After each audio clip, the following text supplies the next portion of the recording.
The Keith Lee Effect. A new video by Patrick CC and a new video on my channel, goddammit. Can you believe it? This video literally just popped up. If y'all have seen Keith Lee, then you know what this is. He makes food critiques, TikToks.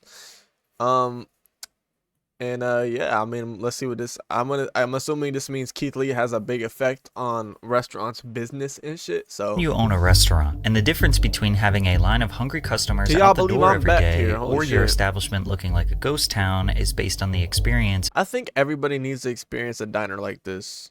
Like, you know what I mean? Like a little rainy, gloomy day where you go to a cafe, a diner, I mean, like you get a coffee or some shit. On the experience of one man. That one man is not a professional food critic nor a culinary expert, but millions of people around the country treat his word like gospel. That is the Keith Lee effect. Keith Lee is either Batman or Joker when it comes to restaurant owners. But once you hear his story, you will understand why he has such a cult-like following. It's much deeper than a guy who has decent taste buds. Keith Lee is a man who failed at the one thing he was actually good at. Then at his darkest moment, he refused to give up and created a meteoric influence in an industry he had no business being in. Keith described himself as a very small child who felt the need to display his dominance to overcompensate for his short stature. His bad behavior led to him getting expelled from every school in the Detroit, Michigan area before attending a charter school as a last resort, where he barely managed to graduate the 8th grade. So by the time I got to high school, I was a weed head, smoking every day. I'm talking about bad,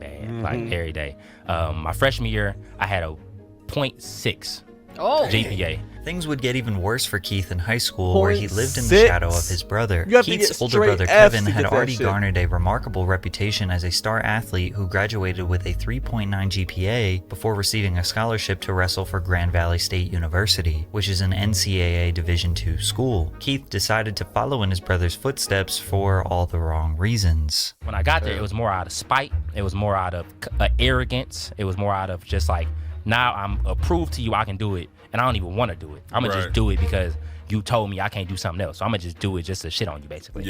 He utilized all his pent-up aggression and transferred it out on the wrestling mat, where he showed a genuine talent for the sport and squashed his competition. But he was a stubborn, disobedient child who didn't focus on his grades, didn't stay disciplined, and quit the team. Then his father got arrested and imprisoned following a heated altercation with some people in his neighborhood. His father's inability to provide for his family meant Keith, his mother, and younger brother were forced to move into an abandoned home, where Keith started to question his religious faith and overall perspective on life. At his lowest moment, the only way he could go was up. He stopped smoking, stopped hanging out with bad influences, and got back into wrestling. Fast forward to his senior year, Keith averaged a 3.6 GPA and was preparing to wrestle at the Michigan High School State Championships, which hadn't been achieved by a student at Southfield High School since the 90s. He received a partial scholarship to wrestle for Indiana Tech, but made a critical error. He never actually enrolled in the school. He showed up at Indiana Tech, connected with the wrestling coach, attended random classes, and got fully immersed into the college life. He was expecting a dorm room since he thought he had a scholarship, but when he showed up to the admissions office, they were confused. They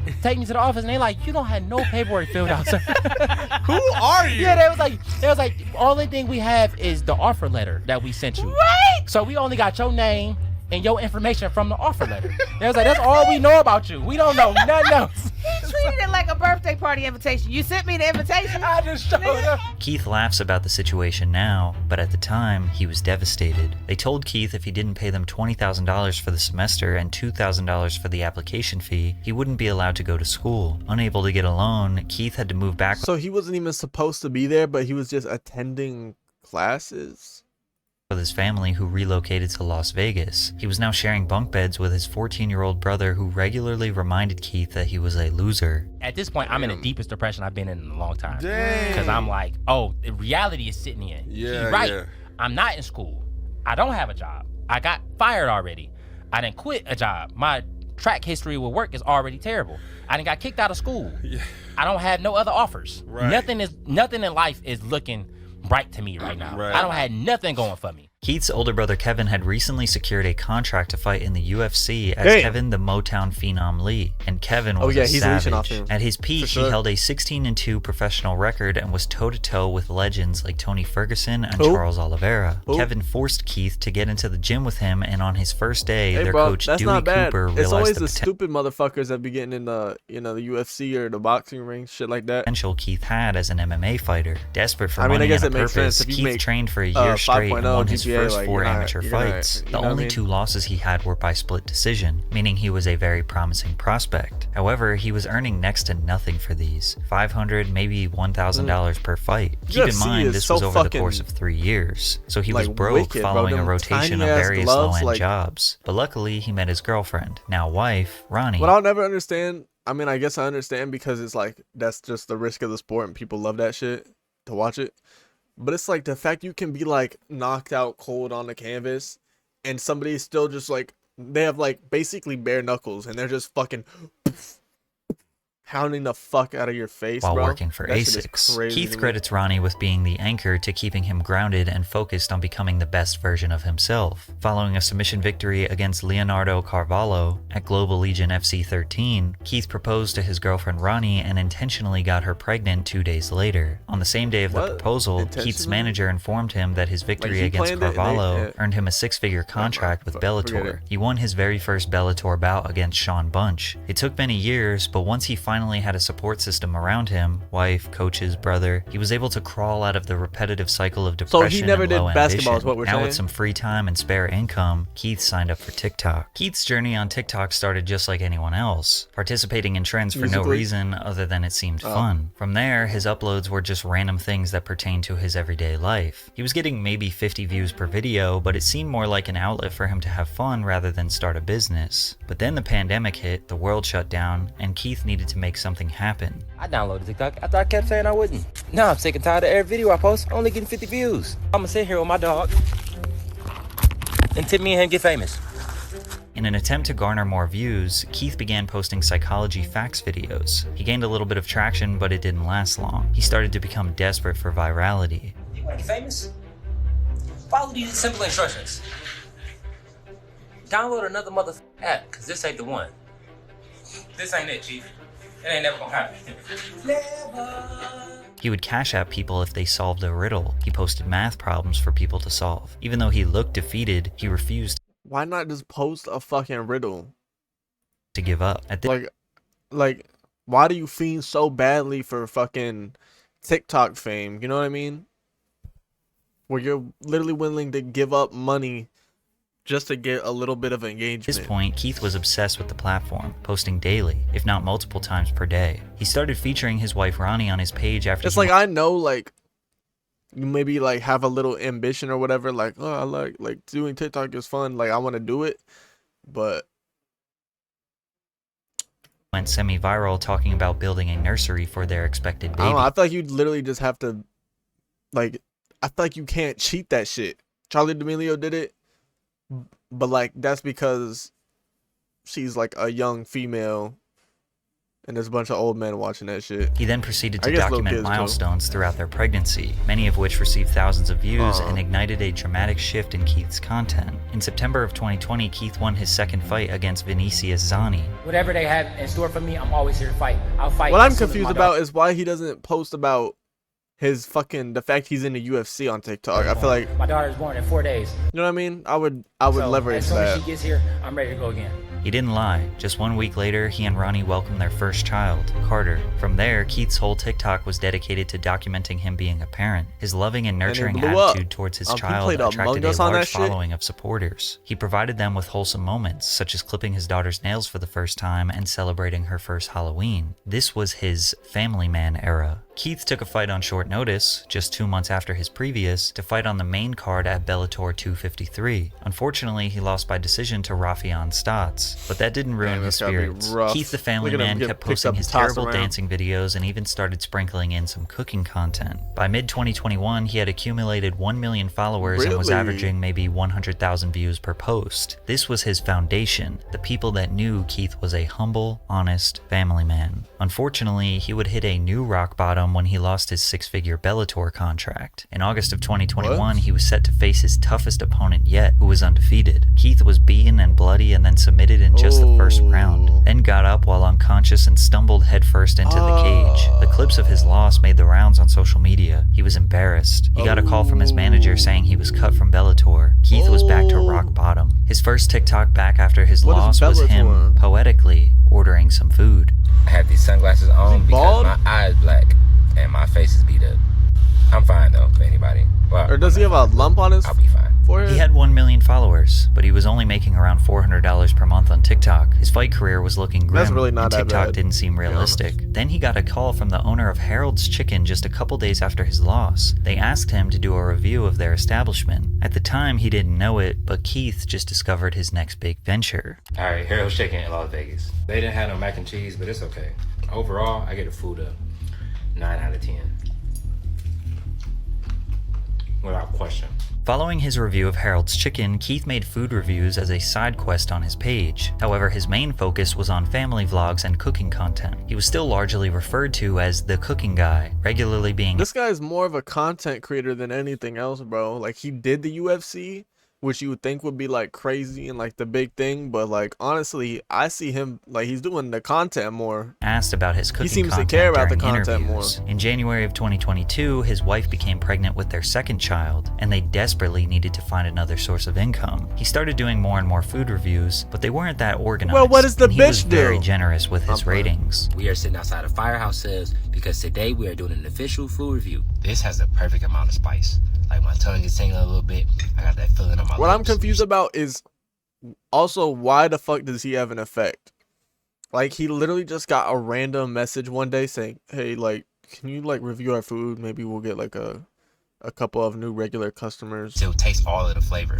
And then he just turned into like a big Keith food says critic. He leaned on his faith and prayed something good would come from this TikTok thing, and it did. In June of 2022, he signed a brand deal with Wingstop worth 6 figures, the same amount he had lost from the Bellator contract. He successfully was making a career on TikTok, but it was about to get a whole lot better. His food reviews slowly started to become his main content because his brutal honesty was very entertaining. Altogether, this food was $50, and the customer service was terrible.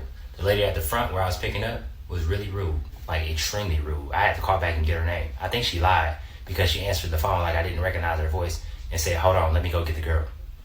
You the girl. Then in October, the popular YouTube channel People vs. Food approached him to collaborate on their channel, and he accepted. This channel has over 12 million YouTube subscribers, and he knew the exposure would help his TikTok career immensely. By the way, double check if you're subscribed to my channel. I asked my wife what I should post on my page to make people not only come and watch, but actually follow, and we decided to post one full review every day. The first got like 11 million views. From there, Keith's entire content shifted to strictly food reviews. He has only been doing it full time for 1 year at this point, but I'm not an expert, but what I think he did wrong is he did everything based around food, right? So now everything he does is around food.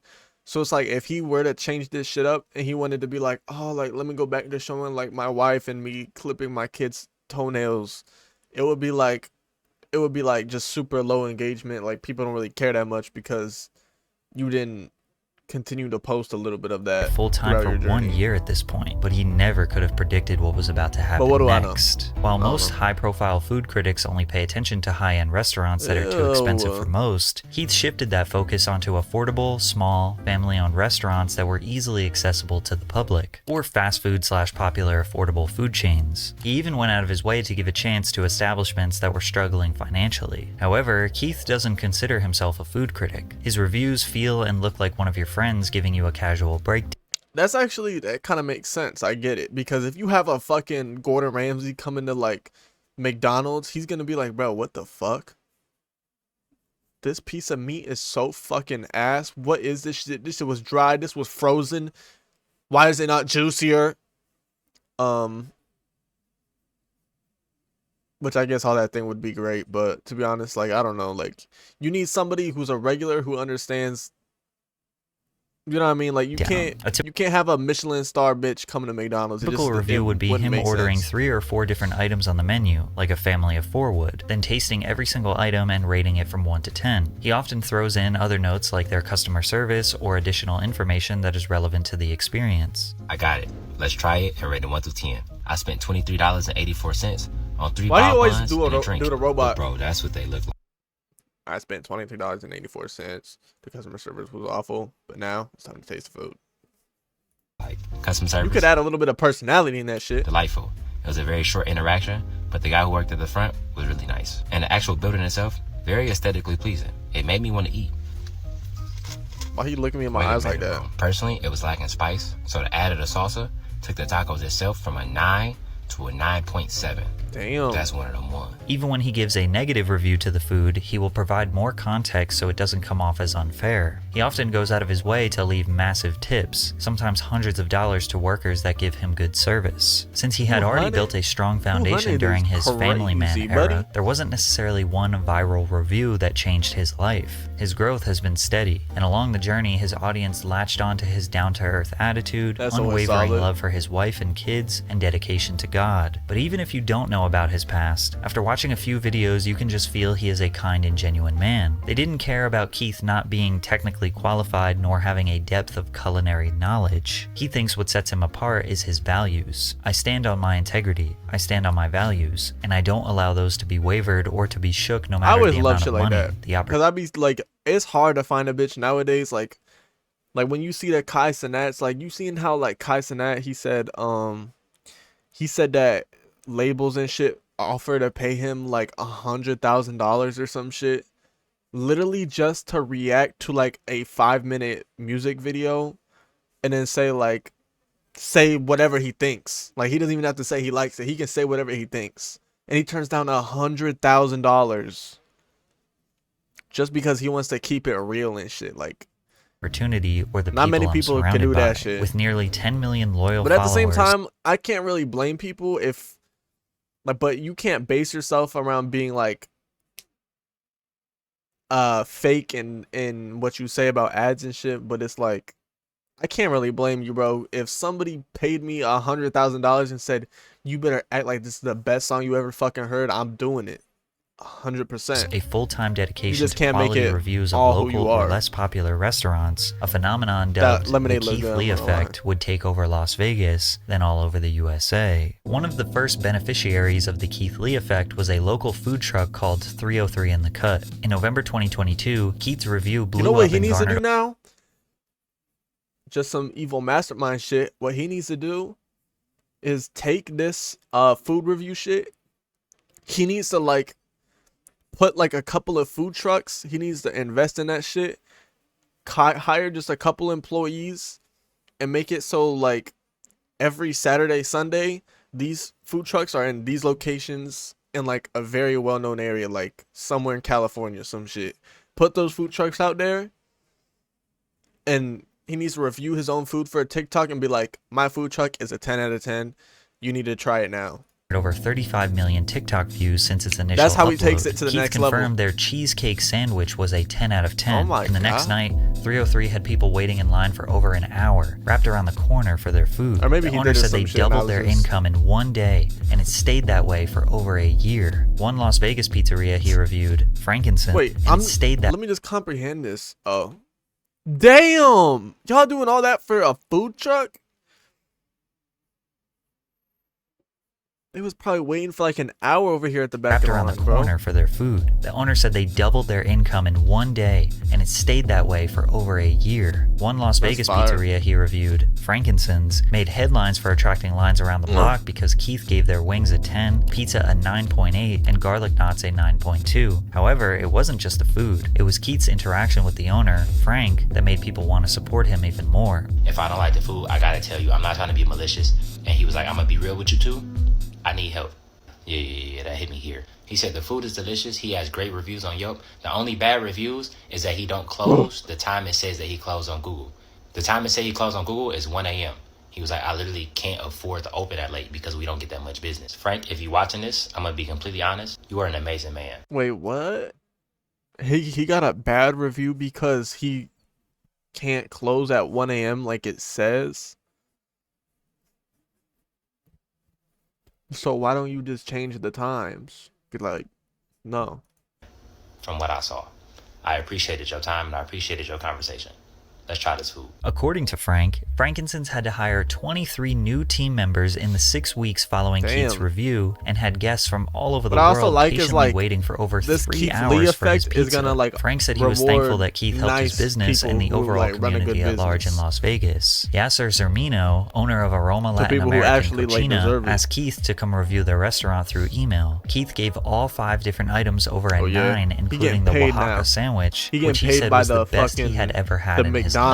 The owner said, "We went from not being able to pay the bills to now having to hire people to come and help us." Other Vegas-based businesses that Keith reviewed have seen instant growth, like Caribbean restaurant The Pink Potato or Southern Taste Seafood, a food truck that went from making $200 or under a day to seeing a 900% increase in revenue in the days following Keith's review. But his impact wasn't just on small businesses. Even Chipotle, the fast casual chain that generated $8.6 billion in revenue in 2022, saw the benefits of the Keith-Lee effect. In early 2023, a reviewer named Alexis Frost posted a review of a menu hack, an order of a steak quesadilla with extra cheese and fajita veggies that fans say tastes like a Philly cheesesteak. Keith reviewed it and gave it a 9.8. Then chaos ensued. Chipotle workers all over the country were overwhelmed with the tens of thousands of people coming in to order this hack. One employee said the worst shift of her life was servicing this trend. Another employee said a customer tried to swing on him, aka fight him, because he couldn't make the food. Managers started posting signs that say,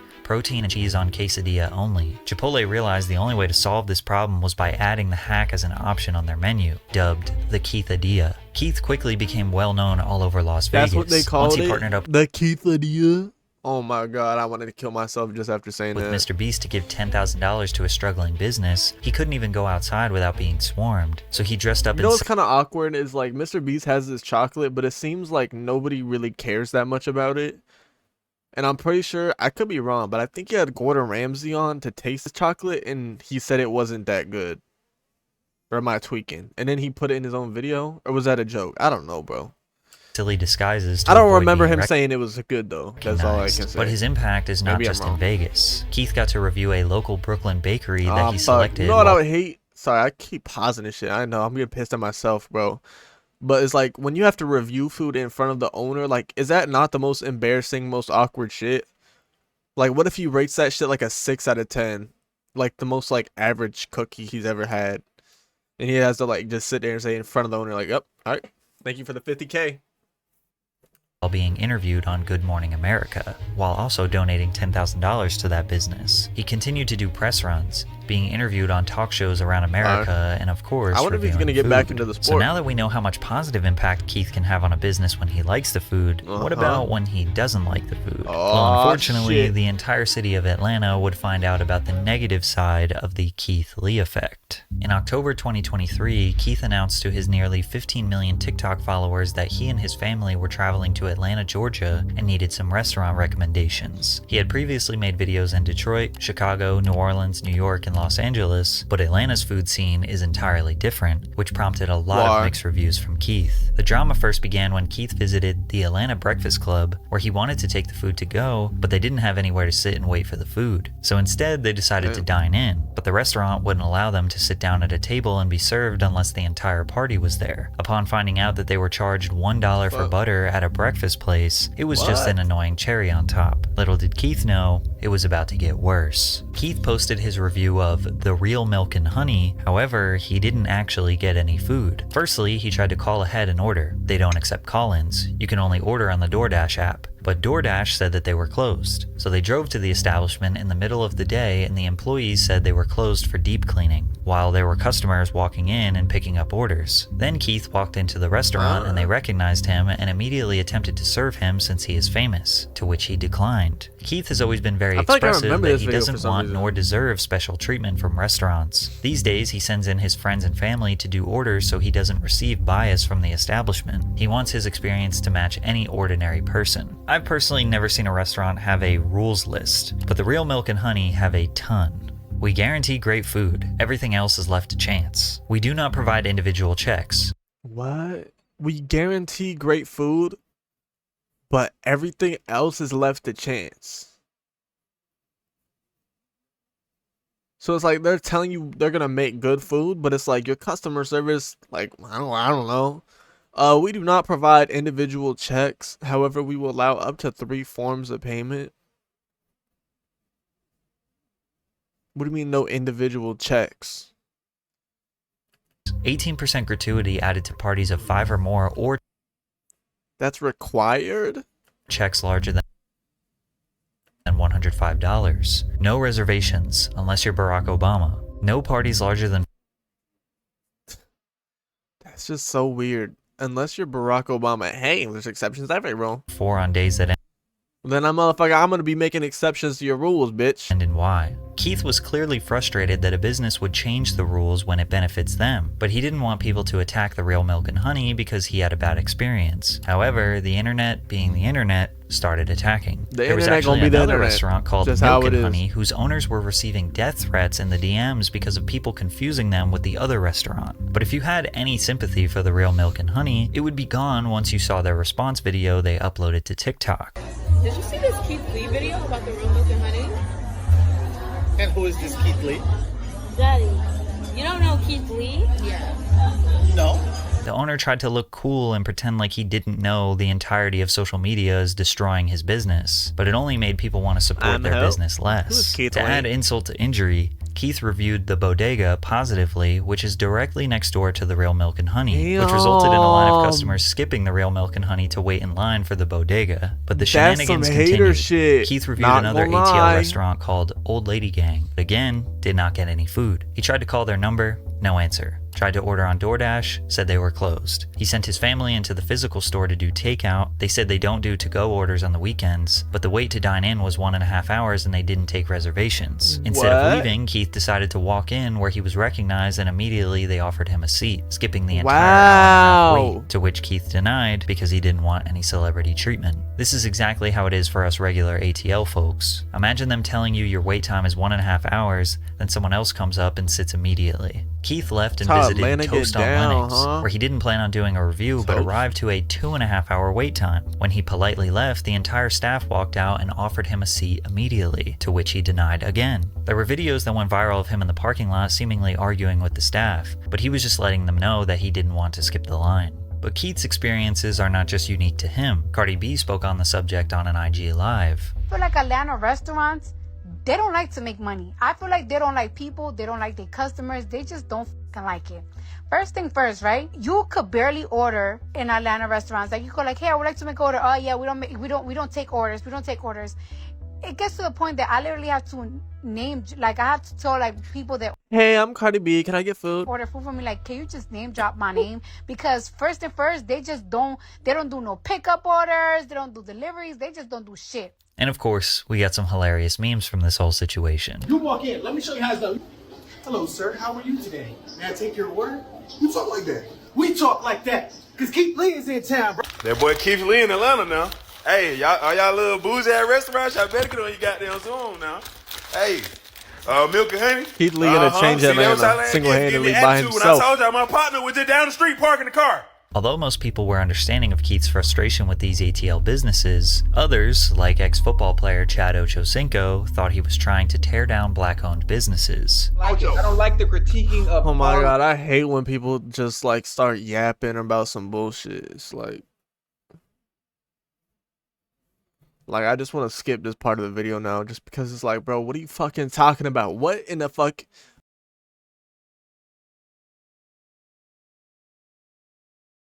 restaurants and having people and talking bad about our goddamn businesses and like, dude, you know how hard it is. Oh my god, he's black, bro. Give him praise. Tell everyone that his food is the best food. For us to what even the fuck get is in wrong the with you, food Keith industry. Lee? What are the qualifications of being a food critic? Go to a restaurant and do you like the food? Did you like the customer service? What was it like? Look at him. Look at this fucking Voldemort looking ass bitch. Oh my god. Wow. Why would you critique the food when you can just say it's the best food you ever had? Oh my fucking God. What was the wait time like? That's all you gotta do. At the end of the day, Keith just gives his honest opinion and experience, but he implores everyone to try for themselves. If he is too positive, his opinion will hold no weight. If he is too negative, he will be seen as destructive. There will always be haters. However, broadcasting his opinion to 14 million followers will, without a doubt, prevent a lot of people from trying a restaurant. If someone I trust says don't go somewhere to eat, I'll probably listen to them. Or if I have one bad experience, I probably won't go there again. This is why some people argue that you can't have a bad day in the customer service industry. If you can't afford a bad review, then you shouldn't give bad service, especially if you are inviting a food critic to your establishment, which a lot of these restaurants do. Through all the drama, Keith found a lot of gems in Atlanta. The seafood menu, juicy jerk, the dining experience, which he personally tipped the owner $2,000, and Jamaican jerk biz, where the owner broke into tears when he your 6-figure contract failed in the UFC and you tipping $2,000? He asked the owner what her sales were for the day, which was $2,600, and he paid her $3,000 for his meal. However, Keith just announced that he's on his way to Houston to do a food tour, and restaurant owners are trembling. In just 10 months of fame, Keith has helped hundreds of businesses, raise tens of thousands of dollars for charity, and continues to spread love and positivity during a time where we need it the most. Maybe from here he will start a food review show, or a cooking show, or maybe an app for restaurants all around the country that he recommends. As long as he remains smart. Think about it. He has an app that shows a map of every single restaurant in the world, and if he's reviewed a restaurant of either that specific restaurant or that brand, it would show up there and it would show his opinion on it and the rating he gave it. Positive and wholesome man social media knows and loves, they will support whatever endeavor he chooses. Get to work, Finally, the internet made the right person famous. Finally, the internet did something good. Wow.